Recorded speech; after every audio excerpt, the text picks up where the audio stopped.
आप देख रहे हैं इंडिया न्यूज। आपके साथ मैं हूं रचना। शुरुआत करेंगे सुपरफास्ट 100 की और आपके साथ मैं हूं राजीव। शुरुआत करेंगे लोकसभा से। बीजेपी के वरिष्ठ सांसद सुमित्रा महाजन 16वीं लोकसभा की स्पीकर चुन ली गई हैं। ध्वनिमत से उन्हें लोकसभा ने अपना अध्यक्ष चुना। स्पीकर चुने जाने के बाद सुमित्रा को सांसदों ने बधाई दी, जिस पर उन्होंने आभार जताया। सुमित्रा महाजन का स्पीकर बनना पहले से ही तय था, क्योंकि सिर्फ उन्होंने ही पर्चा भरा था और विपक्षी दलों ने भी उनके नाम पर प्रस्ताव रखा था।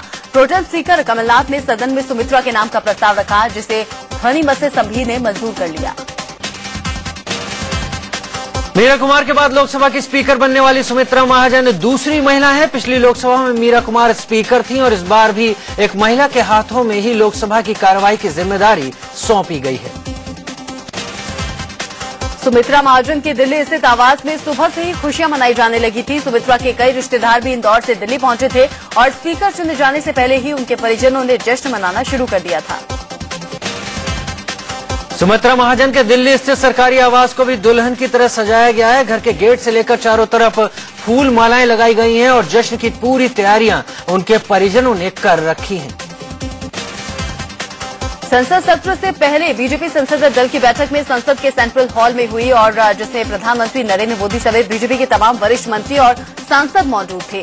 पीएम ने इस दौरान अपने सांसदों को खास नसीहत भी दी।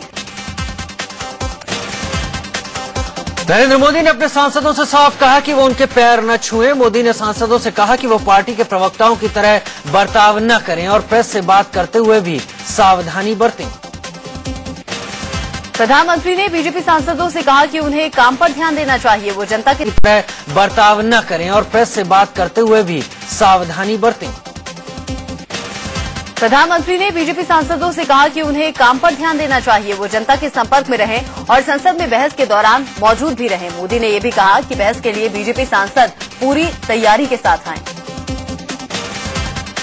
बीजेपी संसदीय दल की बैठक में संसद के विशेष सत्र को लेकर रणनीति बनी। सबसे पहले बीजेपी अध्यक्ष और गृह मंत्री राजनाथ सिंह ने बैठक को संबोधित किया। उसके बाद लालकृष्ण आडवाणी ने भी सांसदों को भाषण दिया। अमृतसर के स्वर्ण मंदिर में ऑपरेशन ब्लू स्टार की 30वीं सालगिरह के मौके पर आयोजित कार्यक्रम में बवाल हो गया। सिखों में तलवारें खिंच गई और एक दूसरे से भिड़ गए। हमले में 5 लोग जख्मी हो गए। भिड़ंत अकाली दल के सदस्यों और हरमंदिर साहब टास्क फोर्स के सदस्यों के बीच हुई। अकाली दल के सदस्य माइक के आगे कुछ बोलने को लेकर उतावले थे। माइक नहीं मिल पाने से वे बेफर पड़े। झगड़े की शुरुआत पहले मंदिर के अंदर अकाल तख्त के ठीक सामने हुई। यहाँ सिखों ने एक दूसरे पर तलवारें उठानी शुरू कर दी। कुछ लोग बाहर भागने लगे, जिनके पीछे तलवार लेकर कई लोग दौड़े और हमला करने लगे। बाहर निकलते वक्त सीढ़ियों पर भी दोनों गुटों में खींचतान हुई और तलवारें चलने लगी। कुछ लोगों ने तो तलवारों से एक दूसरे पर जानलेवा हमले भी किए। काफी देर बाद हंगामा शांत हुआ। दिल्ली के पटियाला हाउस कोर्ट में आज केंद्रीय मंत्री नितिन गडकरी और आम आदमी पार्टी के संयोजक अरविंद केजरीवाल आमने सामने हुए। गडकरी ने केजरीवाल पर मानहानि का केस दर्ज किया है, जिस पर कोर्ट ने दोनों से कहा कि वो आपसी विवाद खत्म करें। कोर्ट में गडकरी ने कहा कि अगर केजरीवाल उनके खिलाफ लगाए गए आरोप वापस ले लेते हैं तो वो केस वापस ले लेंगे, लेकिन केजरीवाल ने गडकरी पर लगाए गए भ्रष्टाचार के आरोपों को वापस लेने को वो तैयार ही नहीं हुए। केजरीवाल ने आरोप वापस लेने से मना कर दिया तो अब पटियाला हाउस कोर्ट में उनके खिलाफ आरोप तय किए जाएंगे। दोपहर 1 बजे कोर्ट की फिर से कार्यवाही शुरू होगी, जिसमें केजरीवाल पर आरोप तय होंगे। आम आदमी पार्टी के अंदर अब तक की सबसे बड़ी कलह सामने आई है। पार्टी के 2 बड़े नेता एक दूसरे के सामने आ गए हैं। योगेंद्र यादव और मनीष सिसोदिया के बीच लेटर वॉर छिड़ गया है। सिसोदिया ने योगेंद्र की चिट्ठी का जवाब दिया है।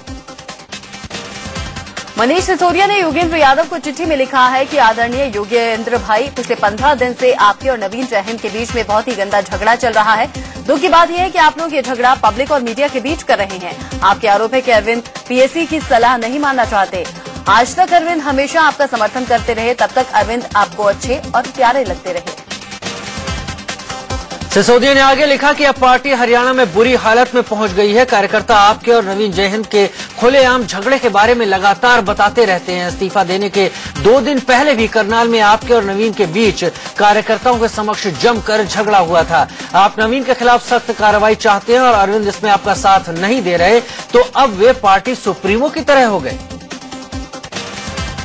अपनी चिट्ठी में मनीष सिसोदिया ने लिखा है कि दिल्ली सरकार गिराए जाने के बाद आपने हरियाणा में सर्वे करवाया था, जिसमें हमें करीब 23% वोट मिलने का अनुमान था, लेकिन आपकी अगुवाई में हमें केवल 3% वोट मिले।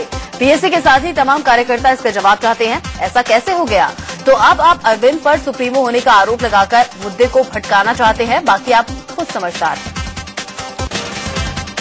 मनीष सिसोदिया ने आगे लिखा कि दुख इस बात का भी है कि आजकल आप मीटिंग में आने की जगह चिट्ठियां लिखने की राजनीति कर रहे हैं। मैं समझ नहीं पा रहा हूं कि इन ईमेल्स के जरिए आप क्या चाहते हैं। पार्टी खत्म करना चाहते हैं, नवीन के खिलाफ लड़ाई जीतना चाहते हैं, या अरविंद को खत्म करना चाहते हैं? इससे पहले योगेंद्र यादव ने चिट्ठी लिखी थी, हमारी पार्टी स्वराज के लिए आई थी, जिसमें नीति निर्धारण चंद लोगों के हाथों में न हो, लेकिन यही उद्देश्य अब हम अपनी ही पार्टी में भूल गए हैं। हम असल चुनौतियों से भटक गए हैं। मेरा मानना है कि हम चुनाव नहीं हारे, बल्कि उससे भी कहीं ज्यादा मूल्यवान चीजें हम हार गए हैं। हमारे अपने, हमें मानने वाले और हमारे समर्थक चाहते हैं कि हम अपने मन में झांकें और गहन चिंतन करें।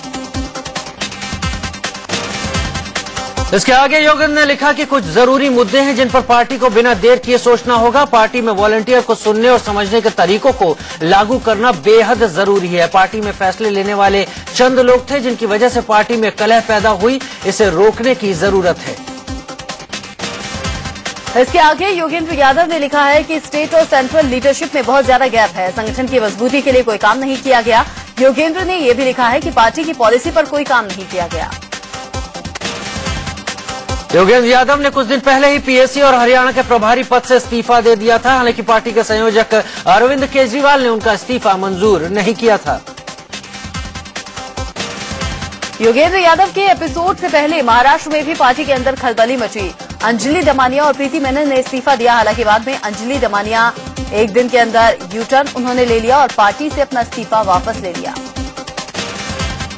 बताया जा रहा है कि अंजलि दमानिया पार्टी से नाराज चल रही थी, जिसके चलते उन्होंने पार्टी से इस्तीफा दिया था, लेकिन दमानिया ने 24 घंटे के अंदर ही इस्तीफा वापस ले लिया। अंजलि अब पार्टी में पहले की तरह काम करती रहेंगी।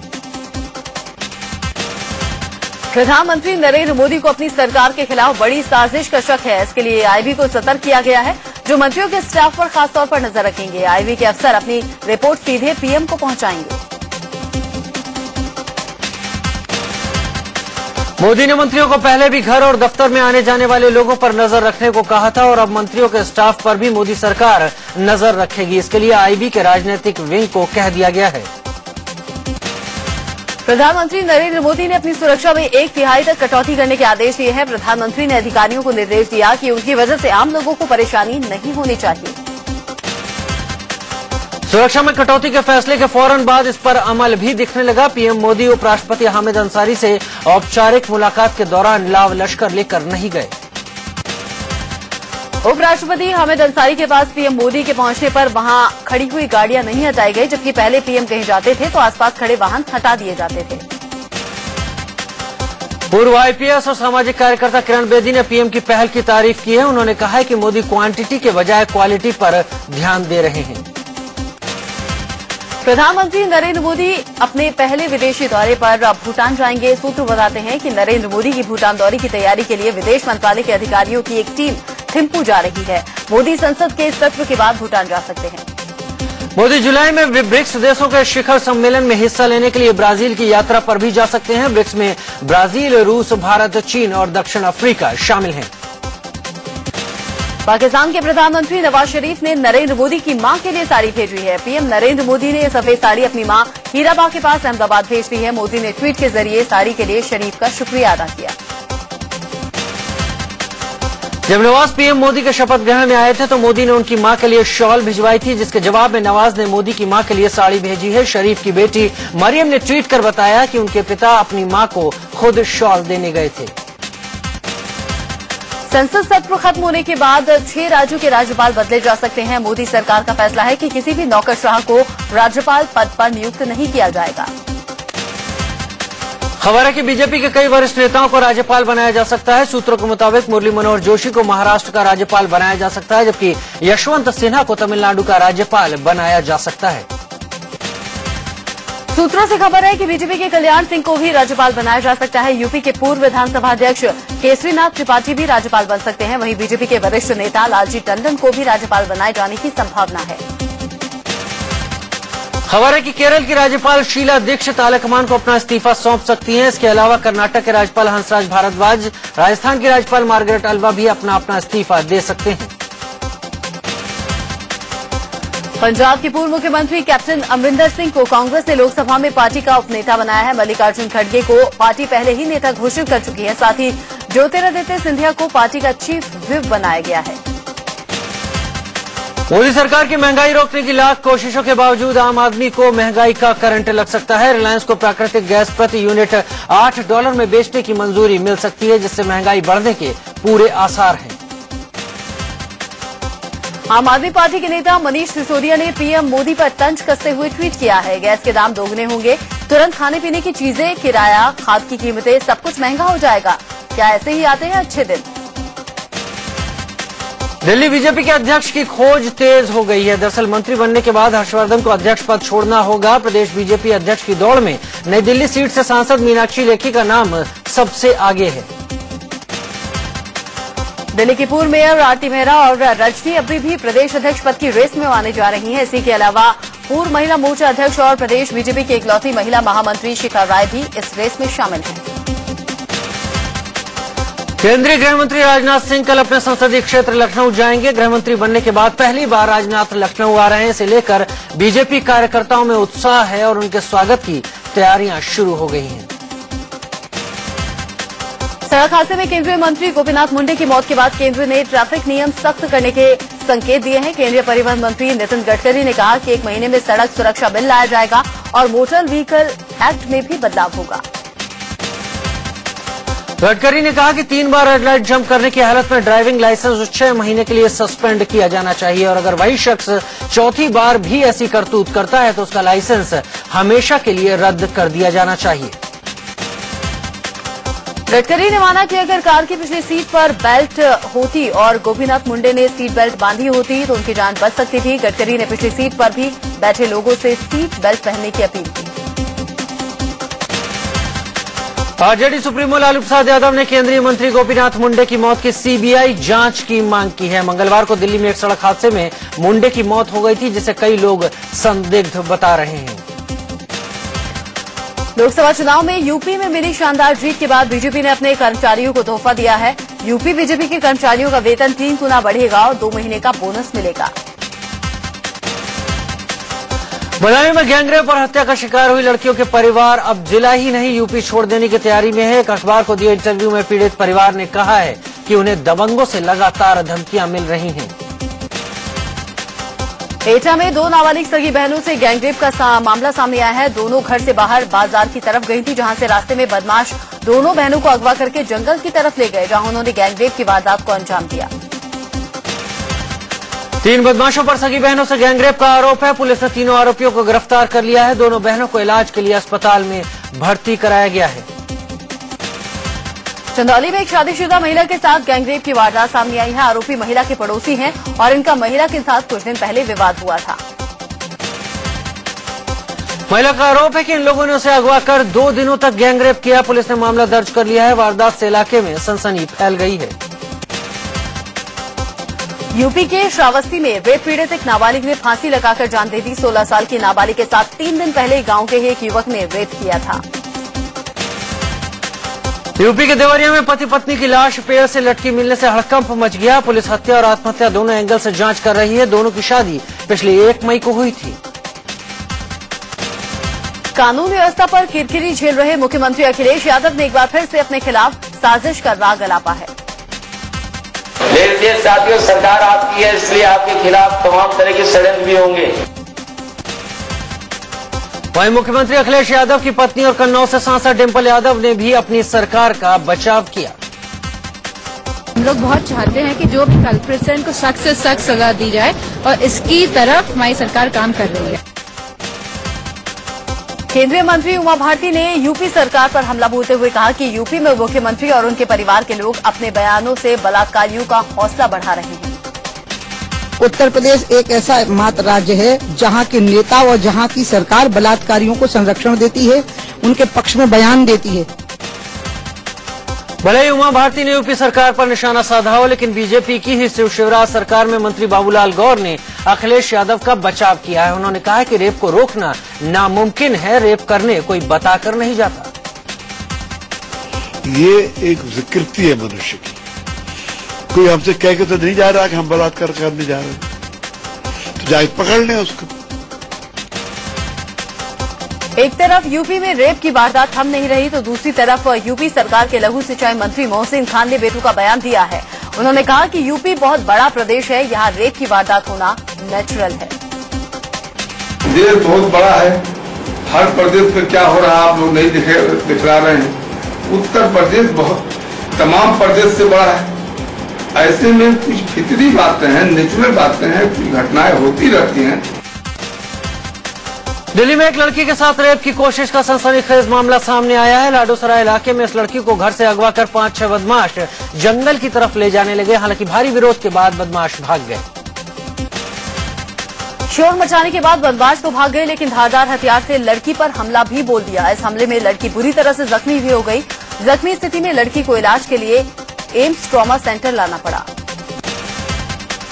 न सिर्फ लड़की पर बल्कि उसके घर वालों पर भी बदमाशों ने हमला बोला। लड़की को बचाने सामने से उसके पिता की भी बदमाशों ने बुरी तरह से पिटाई कर दी। इस मामले में पुलिस पर हीला हवाली करने के आरोप लग रहे हैं।